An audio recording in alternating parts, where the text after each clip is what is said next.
Ah, c'est fou ce que ça m'a manqué. Alors, je suis tellement heureux d'être ici et d'avoir repris ma liberté que j'en oublie presque l'état d'esprit dans lequel je me trouvais au début du confinement.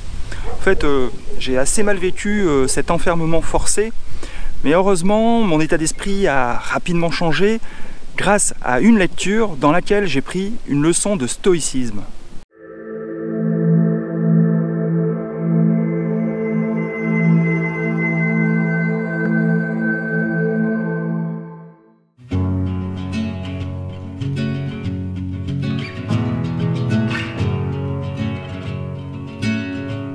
I was waiting in the undertow, set adrift with featherweight like bows, unaware of where my heart would flow. I was waiting in the undertow, can't touch the bottom. Alors tout s'est bien passé quand même dans l'ensemble, mais je vous assure qu'au début, je l'ai plutôt mal vécu. En tout cas, pas les tout premiers jours, puisque c'était tout nouveau. Mais les jours, quelques jours après le début du confinement, j'ai commencé à éprouver de grosses frustrations, de me retrouver enfermé entre quatre murs. Et parce que je n'avais jamais vécu ça, en tout cas de mon plein gré. Et c'était quelque chose d'assez inattendu et d'inédit.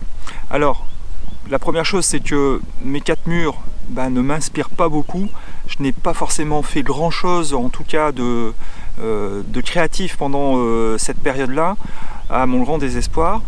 Et il a bien fallu que je me rende à l'évidence. Il y a des choses que l'on peut changer et des choses que l'on ne peut pas changer.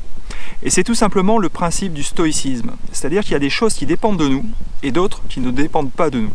Donc dans ce cas-là, eh bien, il n'y a pas grand-chose que vous puissiez faire. Donc je vais vous parler un petit peu de cette philosophie qui m'a beaucoup aidé. Et je pense que si moi j'ai éprouvé quelques frustrations, des membres de ma famille ont éprouvé, eux, des angoisses, des choses un peu plus pesantes à vivre au quotidien. Le coronavirus ou le Covid-19, eh bien, c'est une de ces choses qui ne dépendent pas de nous. Et donc, toutes les conséquences du coronavirus ne dépendent pas de nous en tant qu'individus. Le confinement est une de ces choses. Et donc, toutes les frustrations que j'ai éprouvées au début du confinement provenaient en fait d'une mauvaise compréhension que j'avais du monde, d'une mauvaise compréhension du nouvel environnement qui s'offrait à moi. Comprendre quelque chose, c'est l'accepter au plus profond de soi. Et donc, ça m'a fait penser aussi à un concept, enfin je ne sais pas si c'est un concept, un terme allemand en tout cas, qui s'appelle la Weltanschauung. Alors je ne sais pas si je prononce bien. C'est un terme qui est très difficile à traduire en français, mais on pourrait dire que c'est une conception du monde, c'est et surtout la perception de ce monde qui nous entoure, la bonne perception de ce monde qui nous entoure. Ça a été quelque chose qui a été étudié par le psychiatre Carl Gustav Jung, un psychiatre suisse, et il explique que la Weltanschauung, c'est se former une image du monde et de soi-même, savoir ce qu'est le monde et savoir ce que l'on est.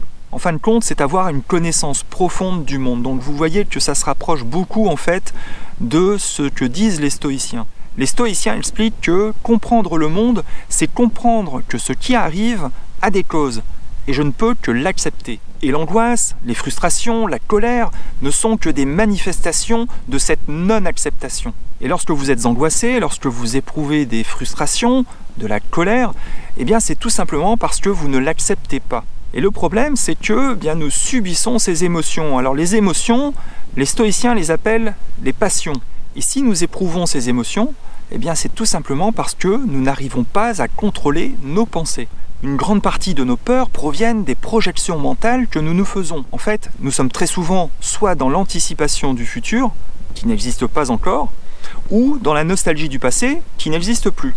Mais nous sommes très rarement dans le moment présent. Donc nous subissons nos émotions parce que nous ne contrôlons pas nos pensées. Et ça me fait penser aux paroles d'un chevalier qui sont restées célèbres, qui a dit un jour « La peur est le chemin qui mène vers le côté obscur. La peur mène à la colère mène à la haine, et la haine mène à la souffrance. » Et donc en gros, cette crise sanitaire, je ne peux que l'accepter. Il ne sert à rien de râler, ni de déprimer, ni d'être en colère ou d'être frustré. C'est tout simplement quelque chose qui ne dépend pas de moi. Et une fois que vous avez accepté ça, eh bien vous le vivez beaucoup mieux. Et donc en gros, lorsque vous acceptez cela, lorsque vous comprenez cela, eh bien vous réussissez à devenir stoïque. Ou autrement dit, à être impassible face à certaines choses ou à certains événements. C'est l'enseignement des stoïciens, être impassible, c'est-à-dire sans passion, face à des choses que l'on ne contrôle pas et qui ne dépendent pas de nous. Et en fait, l'une des clés dans cette approche, eh bien, c'est tout simplement, non pas de vouloir changer la réalité, mais changer l'angle de vue avec lequel nous regardons cette réalité. Et donc, ce que nous devons réussir à faire, c'est à nous libérer de nos émotions, parce que ce sont nos émotions qui nous empêchent d'être libres, et donc d'être parfaitement heureux. Et moi, c'est tout simplement en relisant les lettres à Lucilius de Sénèque que j'ai pris une leçon de stoïcisme. Alors maintenant que je suis stoïque, enfin presque, eh bien, je peux de nouveau apprécier chaque moment comme celui-ci, et vous voyez que la lumière commence à être particulièrement intéressante en cette fin de journée. Alors, vous avez certainement noté que derrière moi, eh bien, il y a un immense champ de coquelicots. Je l'ai cherché très longtemps. Heureusement, un ami m'a aidé à le trouver. Et j'en suis très heureux parce que c'est vraiment fabuleux. L'année dernière, à la même époque, je me trouvais au milieu des champs de tulipes. Et bien aujourd'hui, je me trouve en Provence, dans le Luberon, au milieu des champs de coquelicots.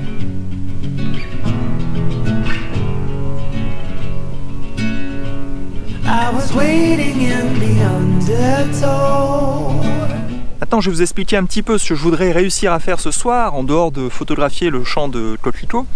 Eh bien, en fait, je recherchais un champ de coquelicots, mais pas n'importe lequel. J'en voulais un qui ait une vue plongeante vers la montagne, parce que des champs de coquelicots, il y en a un petit peu partout par ici. Ils sont tous très jolis, hein, mais c'est la disposition de ces champs qui n'est pas toujours idéale, en tout cas pour ce que je veux faire. C'est un peu comme l'année dernière avec les champs de tulipes. Je ne sais pas si vous avez vu la vidéo, si vous vous souvenez, je recherchais un champ de tulipes qui était aligné avec un moulin. Et donc j'avais soit des champs de tulipes sans moulin, soit des moulins sans champs de tulipes. Enfin bref, ça a été un petit peu compliqué de trouver les bons endroits. Mais bon, quand on cherche, on trouve. La preuve, encore une fois, ici, avec ce champ de coquelicots.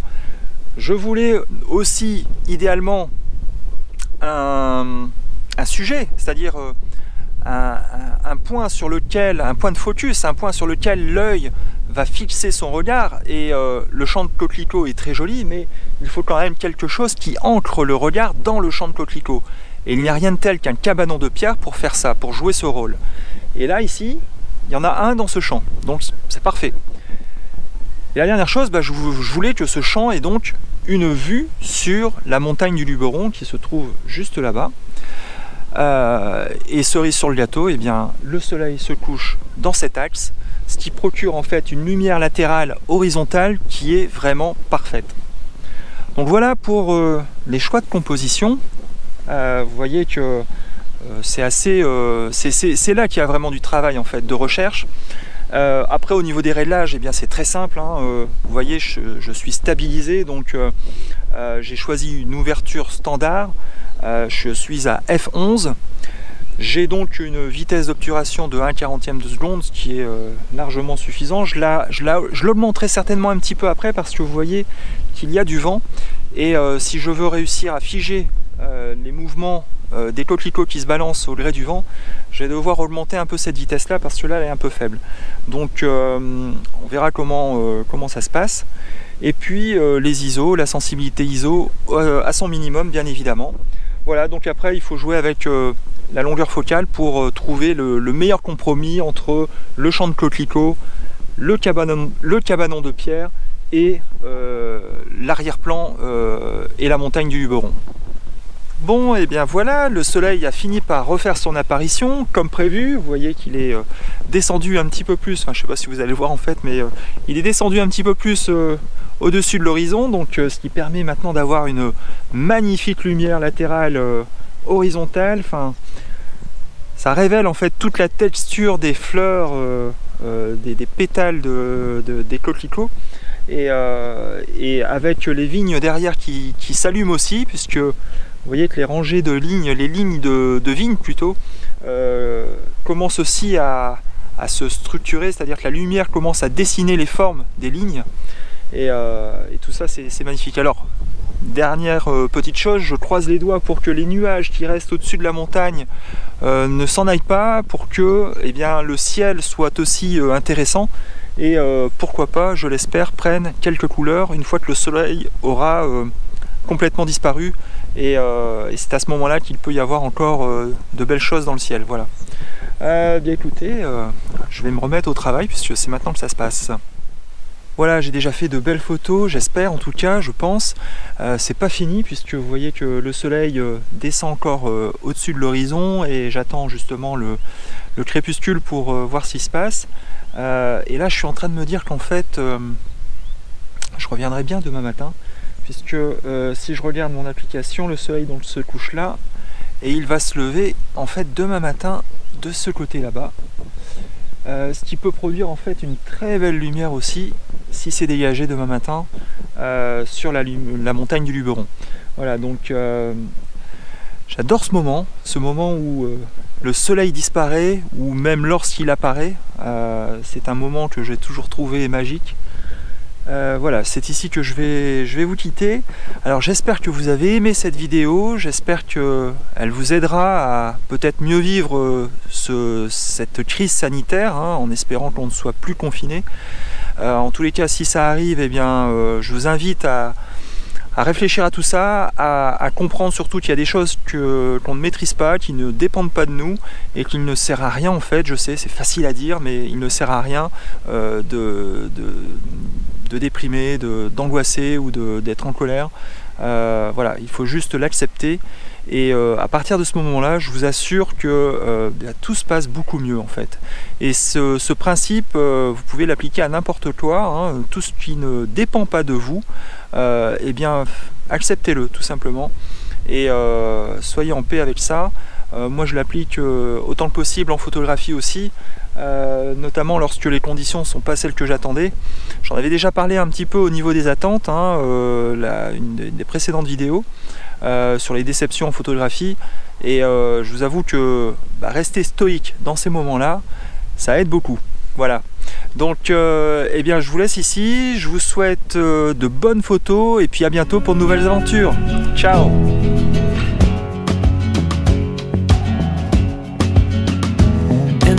Water feels like a friend I've not seen in years, so familiar and strange at once, like a lover who lost her touch. At first I was hesitant, now it seems oh so curious. How'd I wind